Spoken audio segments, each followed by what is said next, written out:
بسم الله الرحمن الرحيم. الحمد لله رب العالمين والعاقبة للمتقين، والصلاة والسلام على سيد الأنبياء والمرسلين وعلى آله وصحبه أجمعين.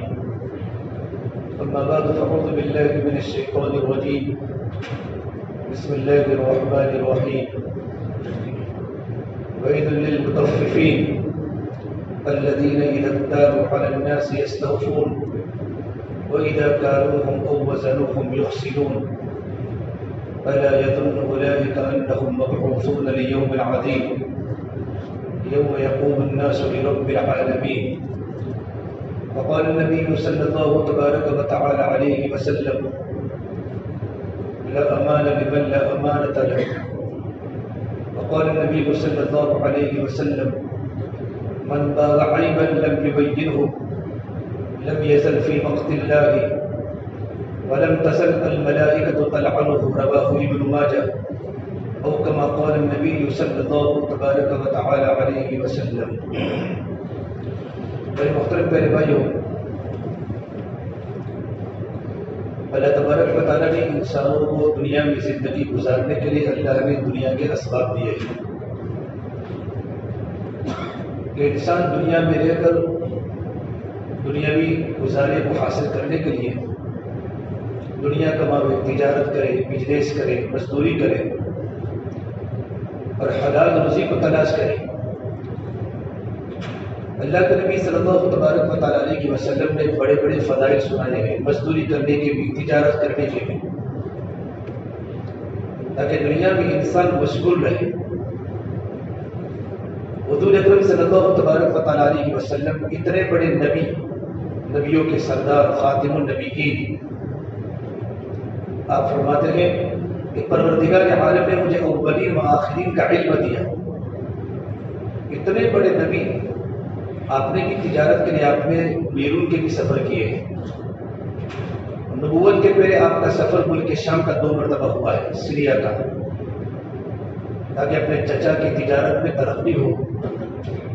اور ایک بار حضرت خدیجہ نے بھیجا تھا، جو بعد میں جا کر آپ صلی اللہ تبارک و تعالیٰ علیہ وسلم کی بیوی بنی، اور خدیجہ نے اپنے غلام میسرہ کے ساتھ اللہ کے نبی کو وہاں بھیجا تجارت کے لیے۔ کہاں تجارت میں جو بھی نفع ہوگا میں آپ کو ڈبل منافع دوں گی۔ اللہ کے نبی صلی اللہ تبارک و تعالیٰ علیہ وسلم نے تجارت بھی کی، بیاپار بھی کیا، آپ بزنس مین تھے۔ جو دنیا میں بڑے بڑے تاجر ہیں یا چھوٹے تاجر ہیں، ان کے نمونہ تو اللہ کے نبی ہے۔ آپ نے کھیتی باڑی نہیں کی۔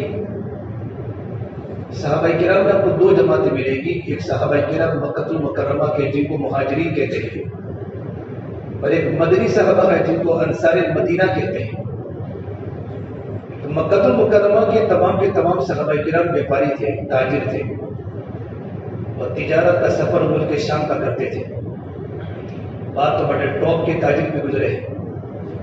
اور مدینہ منورہ کے جو صحابہ جن کو ہم انصار مدینہ کہتے ہیں، وہ سارے کے سارے کھیتی باڑی کرتے تھے، زراعت کا کام، کھجورے تو مدینہ سے ہی لاتے ہیں۔ آج بھی بہت سارے حجاج کرام جاتے ہیں تو سلمان فارسی کے باغ میں جاتے ہیں۔ جب میرے آقا صلی اللہ تبارک و تعالیٰ علیہ وسلم نے اپنے دستے مبارک سے ان کھجوروں کے درختوں کو لگایا تھا، آج بھی پورا کا پورا مدینہ مسجد نبوی سے 1 کلومیٹر 2 کلومیٹر کے چاروں طرف آپ کو کھجوروں کے باغات ملیں گے۔ اور اتنی اللہ نے برکت دی کھجوروں کے باغات میں کہ ساری دنیا کے حجاج، اب تو ہمیشہ حرم بنا ہی ہوتا ہے، ساری دنیا کے حجاج آتے ہیں، اور ہر حاجی 20 کلو 50 کلو 60 کلو ہر حاجی کھجور لے کر اپنے ملک میں لوٹتا ہے۔ لیکن کبھی بھی ہمارے کانوں میں میسج نہیں آیا کہ مدینہ میں کھجوریں کم ہو گئے۔ اتنی برکتیں ہیں زمزم کے پانی کے اندر بھی کہ کھجور اور زمزم کا پانی بڑی قربانی کے بعد ملا ہے۔ صحابہ کی قربانیوں سے اللہ نے مدینہ میں کھجوریں دی، اور ہاجرہ اور اسماعیل کی قربانی پر اللہ نے زمزم کا پانی دیا۔ ہر ایک انسان کا پور پھیر ہو جاتا ہے، پانی خراب ہو جاتا ہے، گندا ہو جاتا ہے، لیکن زمزم کا پانی کتنی مرتبہ ہزاروں دنیا کے لوگوں نے ریسرچ کیا پانی کے بارے میں، اتنا بالکل پاک اور شفاف پانی اس لیے اللہ تبارک و تعالیٰ نے جب اللہ کے نبی صلی اللہ تبارک و تعالیٰ علیہ وسلم کے جب آپ کے سینے کو جو چیرا تھا جو جبرائیل آئے تھے اور آپ کے اندر سے پاک کیا تھا، حضور کا تو سب چیز پاک ہی ہے، لیکن جو آپ کے اندر سے ہر ایک قدم کچھ نہ کچھ مادے ہوتے ہیں، اس کو جو اللہ کے نبی کو جو دھویا گیا تھا، آپ کے دل کو وہ زمزم کے پانی سے دھویا تھا، جنت کے پانی سے نہیں۔ علماء نے لکھا ہے جنت کا پانی آب کوثر ہے، زمزم کا پانی آب کوثر سے بھی افضل ہے۔ تو اللہ کے نبی صلی اللہ تبارک و تعالیٰ علیہ وسلم نے تجارت بھی کی اور آپ کی تجارت میں جو آپ کی جو صفتیں مشہور ہوئی، آپ مکہ المکرمہ میں اپنی زندگی کے 53 سال آپ نے گزارے اور مدینہ منورہ میں آپ کی زندگی کے 10 سال آپ نے گزارے اور 63 سال کی عمر میں آپ صلی اللہ تبارک و تعالیٰ علیہ وسلم اللہ کے پیارے ہو گئے۔ ان میں اللہ کے نبی کی 2 صفتیں ہائی لائٹ ہوئی پوری دنیا میں، اور اسی 2 صفتیں امانت داری اور صداقت، کہ آپ بہت بڑے سچے نبی، زندگی میں کبھی جھوٹ نہیں بولا، آپ بڑے امانت دار تھے، کسی کو دھوکہ نہیں دیا۔ دیانت اور امانت اور سچائی یہ آپ کی 2 صفتیں پوری دنیا میں ہائی لائٹ ہوئی کہ آپ صادق الامین ہیں، سچے بھی ہیں، امانت دار بھی ہیں۔ میں نے کلام پاک کی جو آیت آپ کے سامنے پڑھی، اس میں اللہ تعالیٰ فرماتے ہیں ویل للمطففین، بڑی بربادی ہے ناپ تول میں کمی کرنے والوں کے لیے۔ جب انسان کے دل میں جب دنیا کی محبت زیادہ ہو جاتا ہے تو انسان پھر ڈنڈی مارتا ہے، دنیا کی محبت زیادہ ہو جاتی ہے انسان کیا کرتا ہے؟ ڈنڈی مارتا ہے، دوسروں کو نقصان پہنچانے کی فکر میں ہوتا ہے کہ سب میں ہڑپ کر جاؤ، میرے بھائی کا بھی، میری بہن کا بھی، چچا کا بھی، پارٹنر کا بھی۔ آج ہمارا پورا مارکیٹ فراڈ چل رہا ہے، تجارت نقوی پر نہیں ہے، اس لیے ہم فراڈ تجارت کے ساتھ ہماری زندگیاں گزر رہی ہیں۔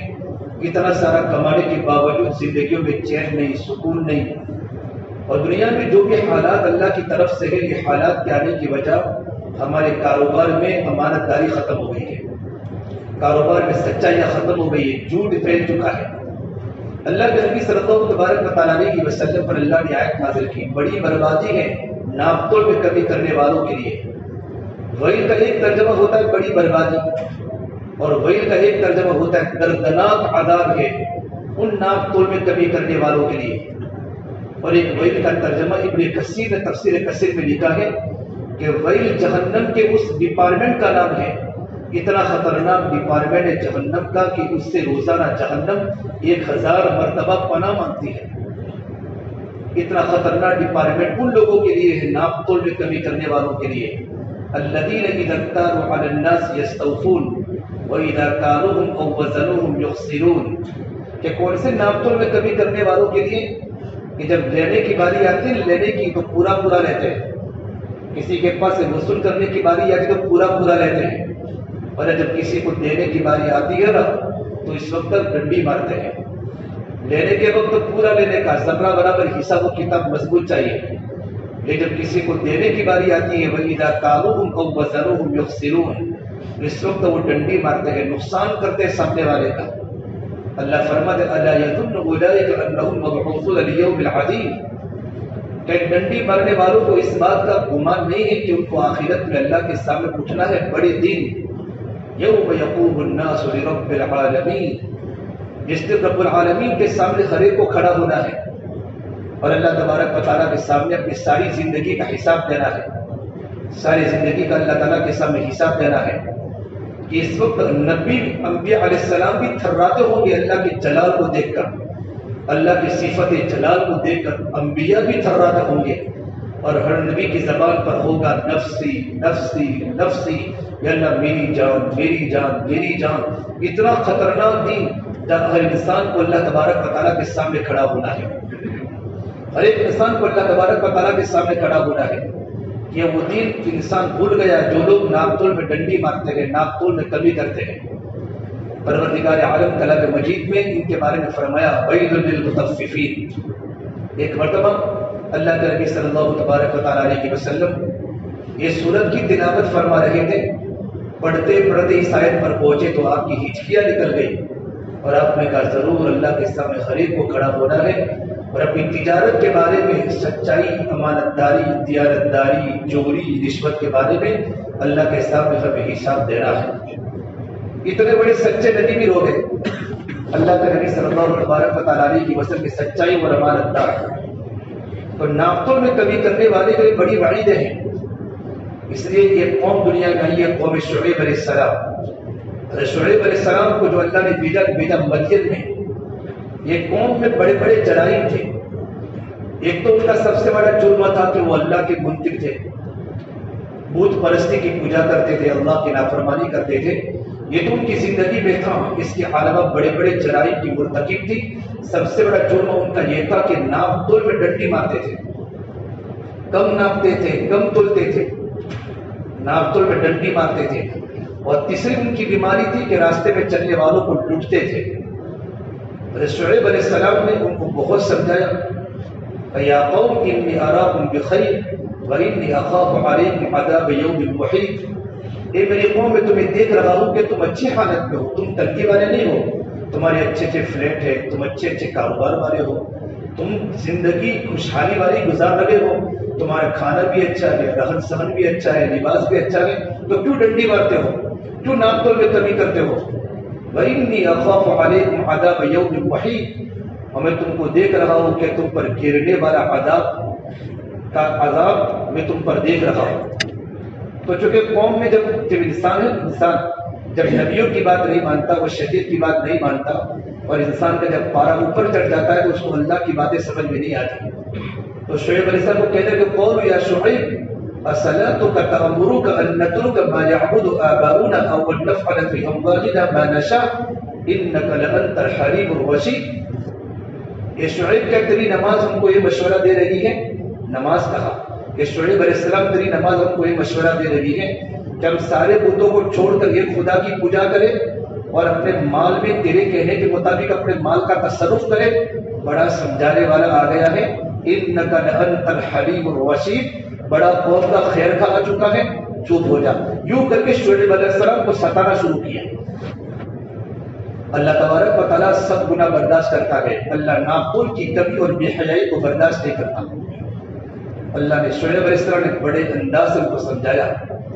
جب ناپ تول میں کمی ہوتی ہے تو اللہ بجٹ کا نقصان لاتا ہے، منڈیاں ٹھنڈی ہو جاتی ہیں، اسباب کی شکلیں ہوتی ہیں، اللہ اسباب سے برکتیں کھینچ لیتا ہے. یہ اللہ کے نبی کی حدیث ہے، جس قوم میں ناپ تول کی کمی ہو جائے گی اللہ ان کی تجارت میں مندی کو پیدا کر دے گا. تجارت مندی ہو جائے گی، کاروبار ٹھنڈے ہو جائیں گے. شعیب علیہ السلام کی قوم پر اللہ نے عذاب بھیجا، حالانکہ پہلے سے ان کو آگاہ کیا تھا، انی اخاف علیکم عذاب یوم محیط. لیکن قوم سدھری نہیں. اتنی خطرناک اللہ نے گرمی بھیجی، اتنی خطرناک گرمی بھیجی کہ پوری کی پوری قوم گرمی کے اندر پک گئی، گرمی میں پک گئی، گھروں میں کودنے لگے. حالات کی وجہ سے جیسے گویا کہ آسمان انگارے برسا رہا ہو اور زمین آنکھ کو نکال لگی ہو. اتنی خطرناک تپش، اتنی خطرناک گرمی اور حبس کہ ان کا زندگی میں جینا مشکل ہو گیا. پوری قوم پریشان تھی، پورا ایک گاؤں تھا، گاؤں بستی تھی. اللہ نے اس وقت میں اللہ نے ایک بادل کو بھیجا. ٹھنڈی ٹھنڈی ہواؤں کی لہریں بادل سے نکلتی تھی، ٹھنڈی ٹھنڈی ہوا. جب بادل سے ٹھنڈی ٹھنڈی ہوا نکلتی ہو گرمی کے موسم میں تو آدمی کا دل کہاں جائے گا؟ ٹھنڈی کی طرف جانے کا ہوگا. تو پوری قوم بادل کے نیچے جمع ہو گئی. قول هذا عارض ممطرنا، اب یہ بادل آ رہا ہے، بادل ہم پر برسے گا. اللہ تبارک و تعالیٰ کو پوری بستی کو ایک ہی بادل کے نیچے اللہ کو جمع کرنا تھا، تو اللہ نے بادل میں ٹھنڈی ٹھنڈی ہواؤں کی لہریں بھیجی. لیکن یہ پتہ نہیں ہوتا کہ اللہ کا عذاب بڑا سخت ہوتا ہے. ان ٹھنڈی لہروں کے پیچھے خطرناک قسم کا عذاب چھپا ہوا ہے. پھر ابھی تو کہہ رہے تھے کہ بادل برسے گا، بادل برسے گا، ٹھنڈی ٹھنڈی ہواؤں کی لہروں کی وجہ سے کہہ رہے تھے ابھی تو ہمارے بدن سیراب ہوں گے، ہمارا دل سیراب ہوگا، زندگی چیر سکون والی بن جائے گی. اللہ نے اچانک بادل کو پھاڑا، اتنے خطرناک انگارے برسے کہ پوری کی پوری قوم عذاب کے لپٹ کے آ گئی.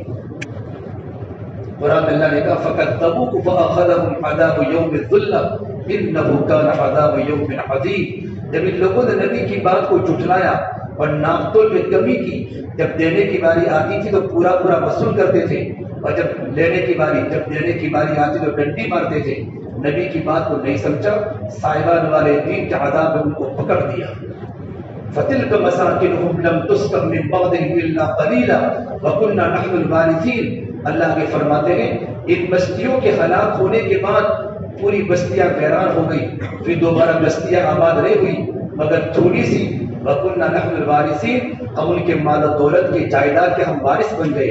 اللہ فرماتے ہیں ان کے دماغ میں یہ بات تھی ہم کم ناپیں گے، کم تولیں گے اور کم ہم لوگوں کا نقصان کریں گے تو ہماری تو بلڈنگیں بنے گی، ہمارا کاروبار بڑھے گا، ہم مالدار بن جائیں گے۔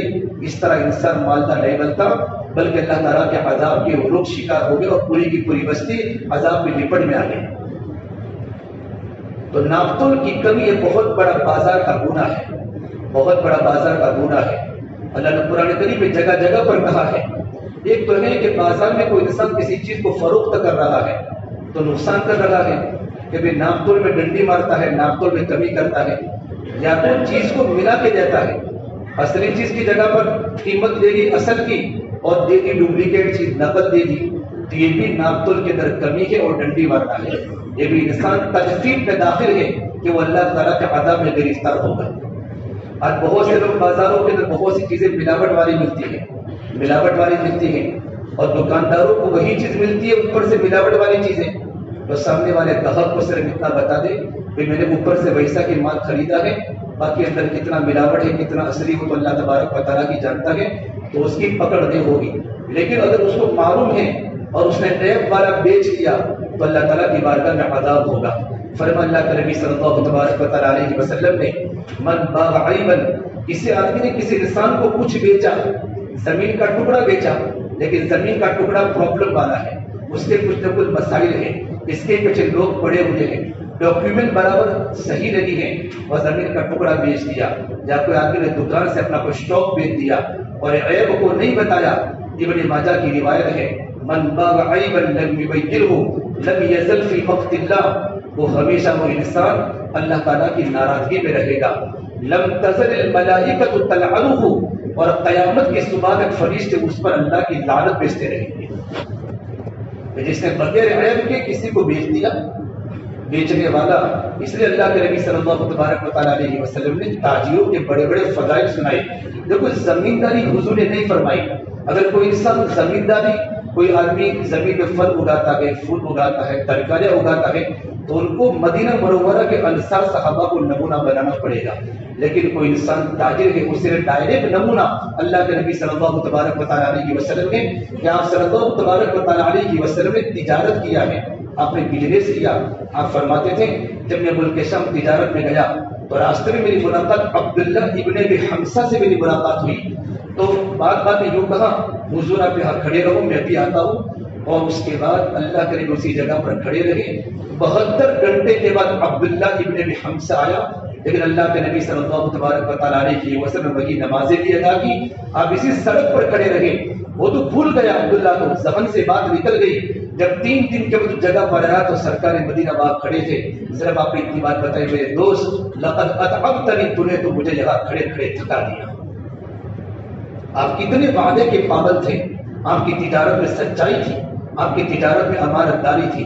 مدینہ منورہ کے آپ کو جو ملیں گے جو 10 صحابہ کرام جن کو اللہ تعالی نے آپ کو جنت کی بشارت سنائی، ٹاپ 10 صحابہ کرام، ابو بکر فی الجنہ، عمر فی الجنہ، عثمان فی الجنہ، علی فی الجنہ، ابو عبیدہ فی الجنہ، سعید فی الجنہ، سعد فی الجنہ، طلحہ فی الجنہ، زبیر فی الجنہ، یہ سارے کے سارے جو 10 صحابہ کرام ہیں جن کو آپ نے ایک ہی بیٹھک میں جنت کی بشارت سنائی، وہ بڑے بڑے تاجر تھے، یہ مزدور نہیں تھے، غریب قسم کے صحابہ نہیں ہیں، بلکہ بڑے بڑے بزنس مین، بڑے بڑے تاجر، اور آپ نے ان کی تجارت کے ہونے کے باوجود، بزنس مین ہونے کے باوجود حضور ان کو جنت کی بشارت سنائی کہ ان کی تجارت اللہ کے نبی کی سنت کے مطابق تھی، اللہ کے نبی کی سنت کے مطابق تھی۔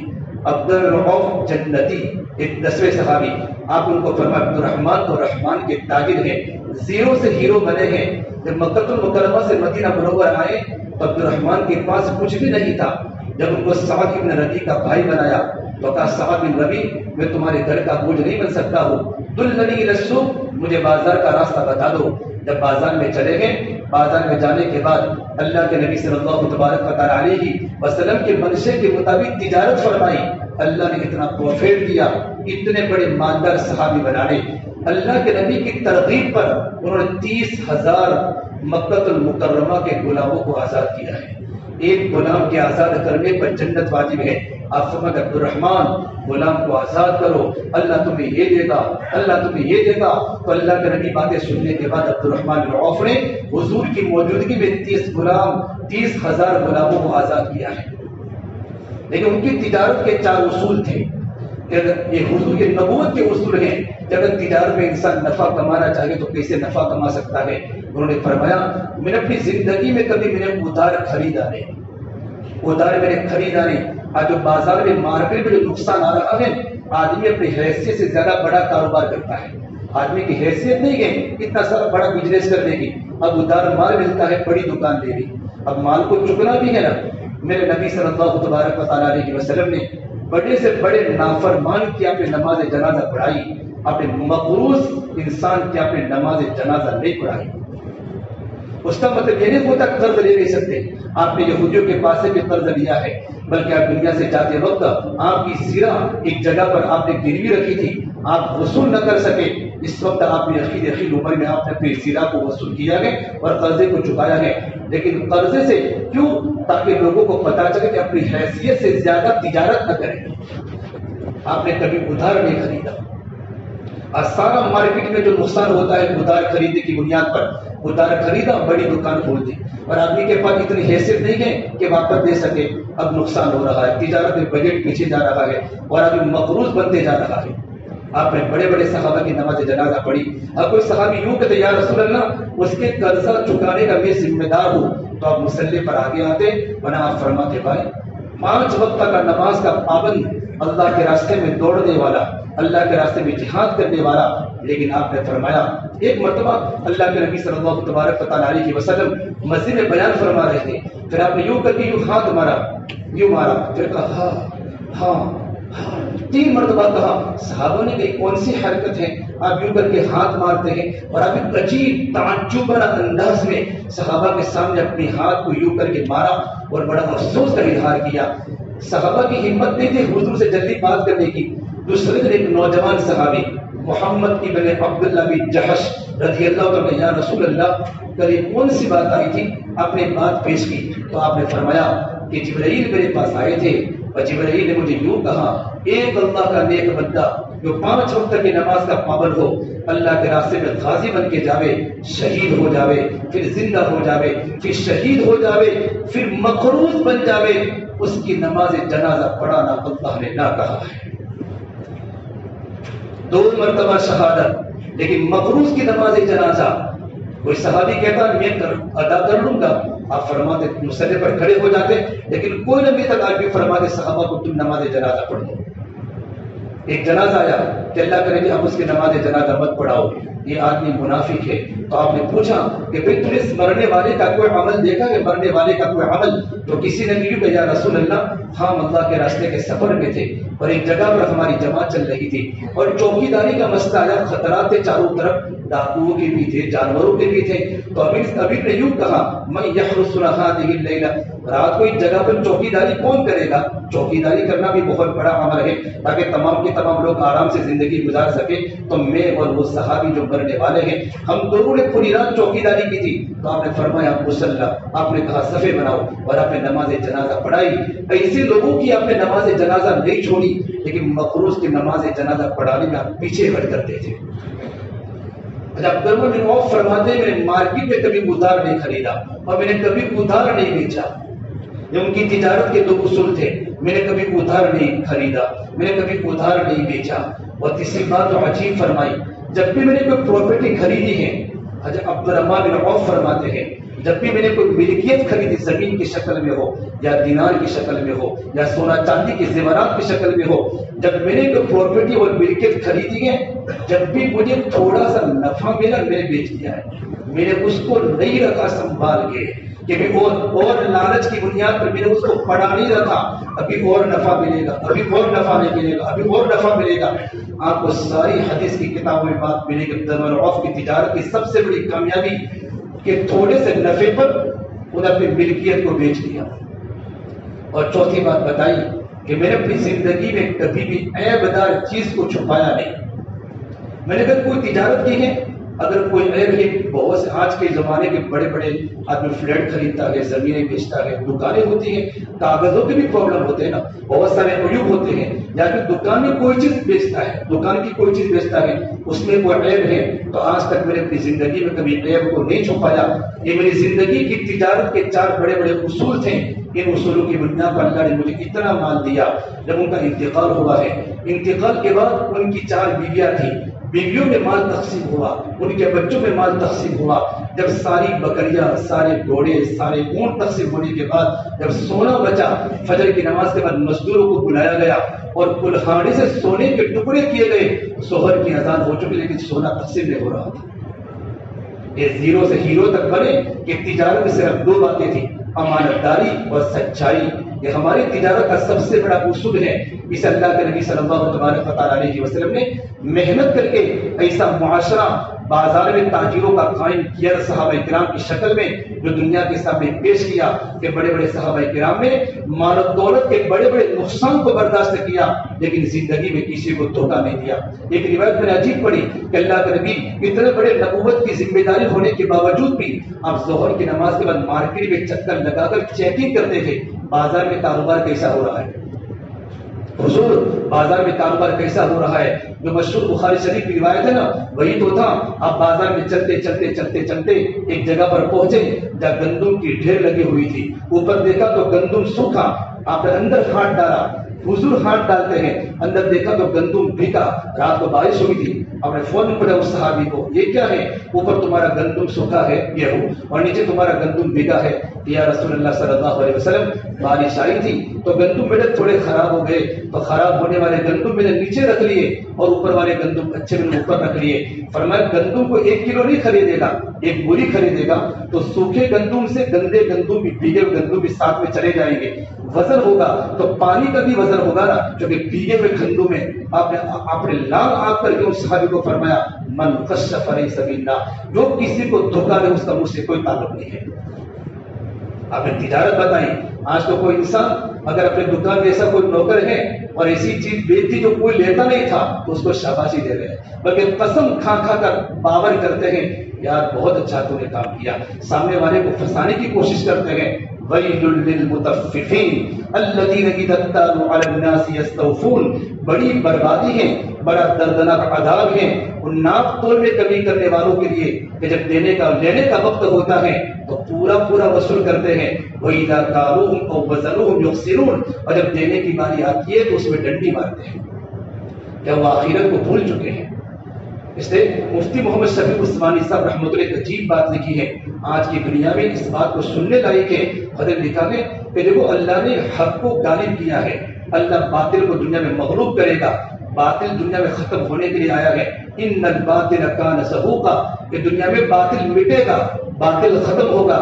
لیکن اگر آپ دنیا میں یہ دیکھیں کہ مغربی اقوام امریکہ اور یورپ میں وہاں کے لوگ عیسائی، وہاں کے یہودی تجارت میں ترقی کر رہے ہیں، بڑے بڑے بزنس سنبھال رہے ہیں، ان کی بڑے بڑے مارکیٹنگ ہے، تو یقین مانو اللہ کا تو اصول ہے کہ اللہ حق کو غالب کرے گا، اللہ باطل کو مغلوب کرے گا، باطل کو مغلوب کرے گا، اللہ حق کو غالب کرے گا۔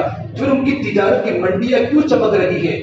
حالانکہ یہ تو اللہ کے منکر، اللہ کے نبی کے منکر، آخرت کے منکر، ان کی دنیا میں ذلت یقینی تھی، تب ان کو کیوں اللہ تبارک و تعالیٰ ترقی دے رہا ہے؟ عجیب بات فرما حضرت نے کہ ان کے ساتھ حق چیز لگ گئی ہے، ان کی تجارت میں کوئی حق چیز لگ گئی ہے۔ تلاش کرنے کے بعد معلوم پڑا کہ حق چیز کون سی ہے، کہ یورو کے پاس، یورپین کے پاس اور مغربی اقوام کے پاس 2 چیزیں ہیں، امانت داری اور سچائی ہے۔ جو مسلمانوں کا شیوا تھا، جو مسلمانوں کا کام تھا، سچا اور امانت دار تاجر کل قیامت دن نبیوں کے ساتھ اٹھے گا۔ امانت دار تاجر اور نبی کتنا بڑا فرق ہے، لیکن کیا فضیلت سنائی ہے تاکہ مارکیٹ میں جھوٹ ختم ہو جائے، سچا بھی ہو اور امانت دار بھی ہو، کسی کو دھوکہ نہ دے اور کسی کو ڈنڈی نہ مارے، کل قیامت کے نبیوں کے ساتھ اٹھے گا۔ فرمایا ان مغربی اقوام کو حق چیز مل گئی ہے اور وہ دیانت ہے، امانت داری ہے، سچائی ہے۔ اگر آج کا مسلمان اگر اپنی تجارت میں سچائی کو، امانت داری کو، کبھی کبھی نقصان نظر آئے گا لیکن نقصان کے پیچھے خیر چھپی ہوگی، نقصان کے پیچھے بڑا بڑا نفع نظر ہوگا، بڑا بڑا نفع اللہ تبارک و تعالیٰ دے گا۔ یہ اللہ کے نبی صلی اللہ تبارک و تعالیٰ علیہ وسلم کی نبوت کے اصول ہے۔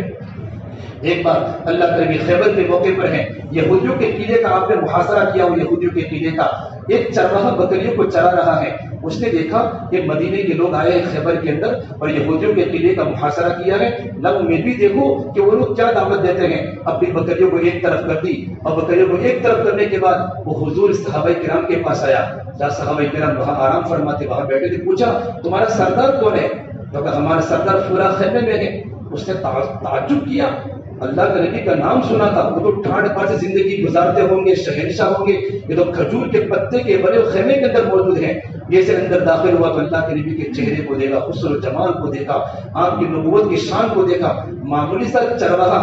تو اس نے کہا یا رسول اللہ صلی اللہ علیہ وسلم آپ کس چیز کی دعوت دیتے ہیں؟ آپ نے کہا میں ایمان کی دعوت دیتا ہوں، اسلام کی دعوت دیتا ہوں، کلمے کی دعوت دیتا ہوں۔ فرمایا اگر میں دعوت کو قبول کر لوں تو مجھے کیا ملے گا؟ تو میرے نبی نے کہا ہم تم کو گلے لگائیں گے، ہم تم کو گلے سے لگائیں گے اور ہم تم کو اپنا بھائی بنائیں گے۔ اس نے کہا میں معمولی سا چرواہا بکریوں کو چرانے والا، اتنے بڑے نبی گلے لگائیں گے اور مجھے اپنا بھائی شمار کریں گے؟ تو اس نے ایمان قبول کیا۔ ایمان کے قبول کرنے کے بعد آپ کو کہا یا رسول اللہ اب مجھے کیا ملے گا، اب مجھے آگے کیا کرنا ہے؟ آپ نے فرمایا دیکھو ابھی کوئی نماز کا وقت نہیں کہ نہ کوئی نماز پڑھنے کا وقت، اب ایسے وقت میں اسلام میں داخل ہوئے ہیں کبھی کوئی نماز کا وقت نہیں ہے، اور ابھی کوئی رمضان کا مہینہ نہیں کہ میں آپ کو روزے رکھنے کی ترغیب دوں اور آپ پر زکات و فرض رہی ہے، ابھی تو ایک ہی عبادت چل رہی ہے تلواروں کے چھائے میں، اللہ کے راستے کی محنت چل رہی ہے، جہاد چل رہا ہے، آپ اس میں شامل ہو جاؤ۔ تو اللہ مجھے کیا دے گا؟ اس نے یوں کہا کہ جو بندہ اللہ کے راستے میں نکلتا ہے یا تو غازی بنتا ہے یا تو شہید ہوتا ہے، مالی غنیمت کو لے کر لوٹتا ہے۔ آپ نے فرمایا اگر تم شہید ہو گئے اللہ پاک تمہیں جنت فردوس میں اللہ داخل کرے گا۔ فرمایا میرا چہرہ تو کالا ہے کہ تمہاری چہرے کی سیاہی کو اللہ روشنی میں تبدیل کر دے گا، کہ میرے بدن میں بدبو ہے کہ اللہ تمہاری بدبو کو جنت کی خوشبو میں تبدیل کر دے گا۔ وہ اللہ کا بندہ چل رہا، لیکن پھر آپ نے فوراً کہا دیکھو تمہارے پاس جو بکریاں میرے اپنے مالک کو دے کر آؤ۔ حالانکہ آپ نے یہودیوں کے قلعے کا محاصرہ کیا ہے، وہ یہودیوں کا ہر مال غنیمت ہوتا ہے، نہیں تم نے ان سے بات ایک بار تمہارا عہد نامہ ہوا ہے ان بکریوں کو واپس یہودی کی خدمت میں دے کر آؤ۔ وہ چرواہا یہودیوں کے پاس جا کر بکریوں کو واپس کی، اللہ کے راستے میں شہید ہو گیا۔ شہادت کو اللہ نے مسلمانوں کو فتح دی۔ پھر صحابہ کرام اور اللہ کے نبی تمام شہیدوں کو دیکھنے لگے، ایک جگہ پر دیکھا کہ سارے شہداء سارے صحابہ کھڑے ہیں۔ آپ نے پوچھا بھائی کیا ہے؟ کہ اللہ کے نبی تمام شہید ہونے والے کو ہم جانتے ہیں کہ ہم ان کو نہیں جانتے، کوئی نیا انسان ہے۔ آپ نے کہا میں ان کو جانتا ہوں، یہ مسلمان ہے۔